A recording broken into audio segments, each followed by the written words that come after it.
15 अगस्त independence day.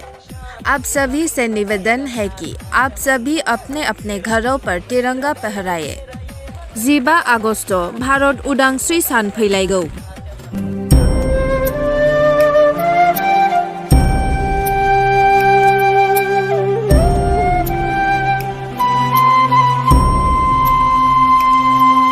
बेखौ लोब्बा लाखिनानै कजलग म्युनिसिपालिटी बर्डनिफ्राय भारतनि फिरफिलाखौ न' मोनहोनो थाखाय थिरांथा लादों आरो फाननायनिबो मोनसे जायगा खालामनाय जादों।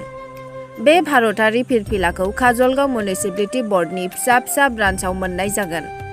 गुबुन गलायाव बायनायनिख्रुइ कजलग म्युनिसिपालिटी बर्डनिफ्राय बायोब्ला खम बेसेनावनो मोननाय जागोन।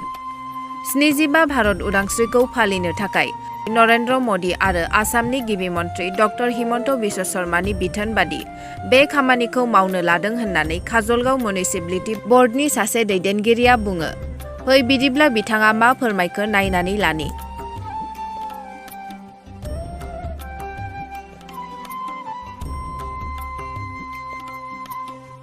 बेयाव जोङो कजलग म्युनिसिपालिटी बर्डनिफ्राय हर घर तिरंगा हाबाफारिखौ मावफुंनो थाखाय आखायाव लादों आरो बेवहाय फाननायनि मोनसे जायगा थिक खालामदों स्टल।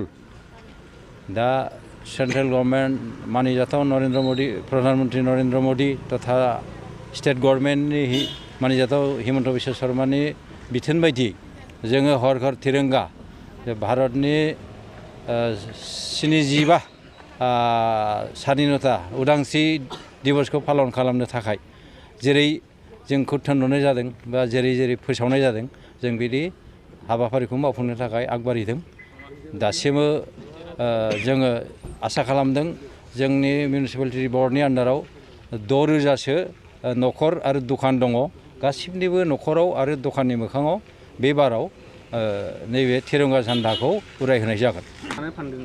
बेखौ जोङो मोनसे रेट बा मिनिमाम प्राइस मोनसे निर्धारन खालामनाय जादों आरो बे हिसाबैनो बेखौ पाब्लिकफोरनो आरो बयनोबो हरनाय जादों, दाम लानानै हरनाय जादों। जेनेबा बेवहाय 1000सो दं, खिन्थु जोंनि म्युनिसिपालिटीनि आन्डाराव जेसेबां बे काजलगाव, बरतला, धालिगाव, सापागुरि बेवहाय 8000सो तिरंगा झन्डाया एभेलेबल जागोन। नोंथांमोनावहाय जेनेबा लांफैनो गोसोबा माबोरै मोननो हागोन? बेवहाय जायगा मोनसे सक दखानाव बेखौ साजायनानै दोननाय जादों।